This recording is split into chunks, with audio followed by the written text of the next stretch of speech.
For the perfect main, I am making my Zucchini Feta Pesto Lasagna, which is filled with bright herby pesto, and it's layers upon layers of creamy, cheesy, nutty goodness. I make a couple of sauces right in my food processor and then stack them up with layers of nudes and zucchini. It's gonna be so good. I'll start with my ricotta sauce. Got 2 cups of ricotta. The ricotta sauce in a lasagna almost helps bind it together. And now you don't often find this in lasagna, but I'm crumbling in some feta, which adds so much flavor. And I'm doing it because feta and zucchini taste so good together. A couple of eggs will help this set up after it bakes, and it allows you to get clean cuts on your lasagna. 2 tablespoons of flour also helps this sauce stay together. Some kosher salt and a touch of red pepper. It's always nice with a zucchini feta combo. And then I'll bring this together as I drizzle in 1 cup of heavy cream and 1.5 cups of whole milk.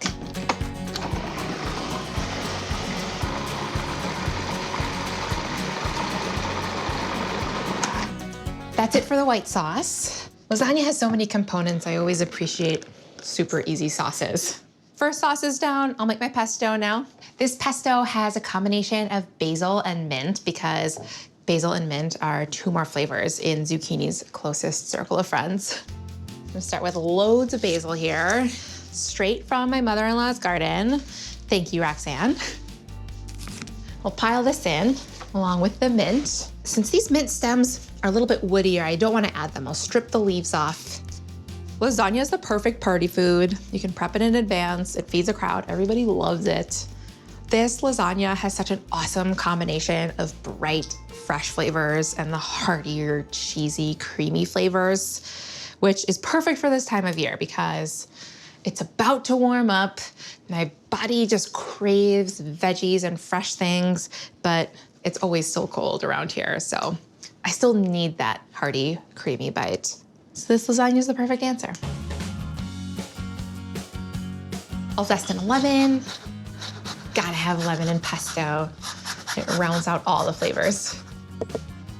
A 1/4 cup of toasted pine nuts will lend that buttery, nutty body of a pesto. Some crushed red pepper, salt, and garlic. 2 cloves, we'll just plunk them right in. And I'll pulse this to form a chunky paste. And then I'll continue blending as I drizzle in 1/2 cup of olive oil.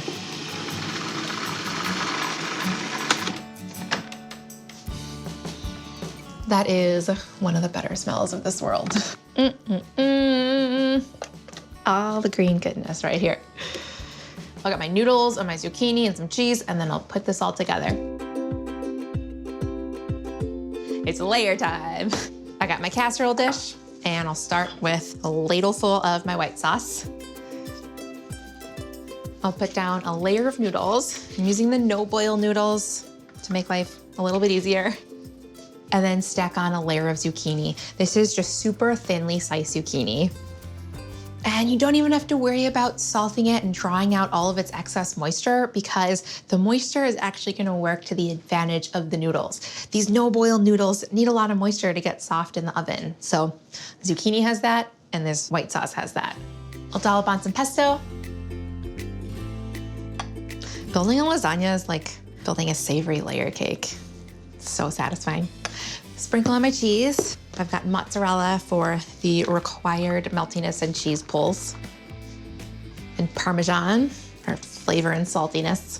And next, another layer of noodles. The first layer went down this way. I'm gonna change it and put the second layer down this way. Doing the different layers like this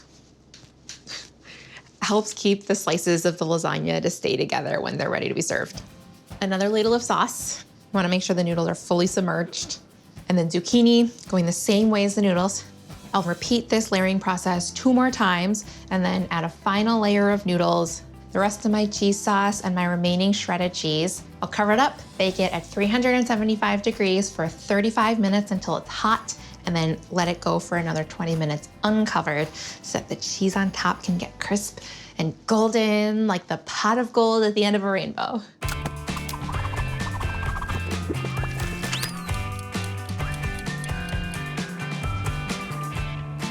let me get that lasagna. Oh yeah, look at that. It looks golden. It's gonna be so gooey on the inside. I'll finish by dolloping on some more pesto so that there's no question about it. This is a green lasagna. The best bite of lasagna is the secret edge that you nibble off before serving it.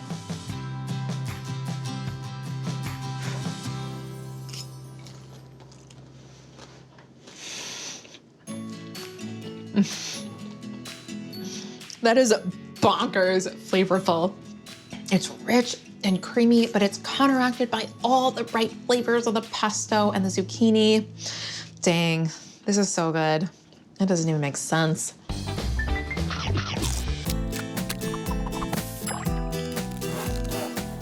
For the perfect dinner side, I am making my broccolini with green romesco.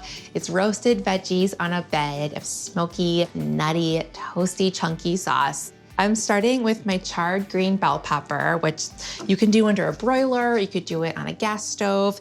And then once you char the skin, you wanna wrap it up so that it's airtight because the steam releases the skin from the flesh. It makes it really easy to peel. And the skin comes right off. Oh, it smells really good. I love romesco. Romesco is this super hearty sauce, comes from Spain, and typically it's made with red bell peppers, but obviously everything is green today, so I'm using a green bell pepper.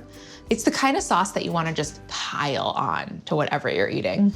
I'll rip the stem and the seeds out and then chuck it into my food processor. Next, I'll toss in some sourdough. This is an excellent way of using up stale bread. I love the texture and the body that it lends. And of course, the sourdough flavor is good too. Next, some toasted almonds. You're really getting a lot of food groups in a romesco. It's like a well-rounded meal in pureed form.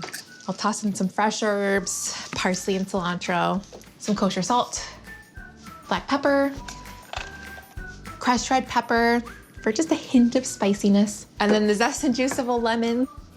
And then the last thing I'll add is in the oven. The good things come in small packages. I've roasted up a head of garlic.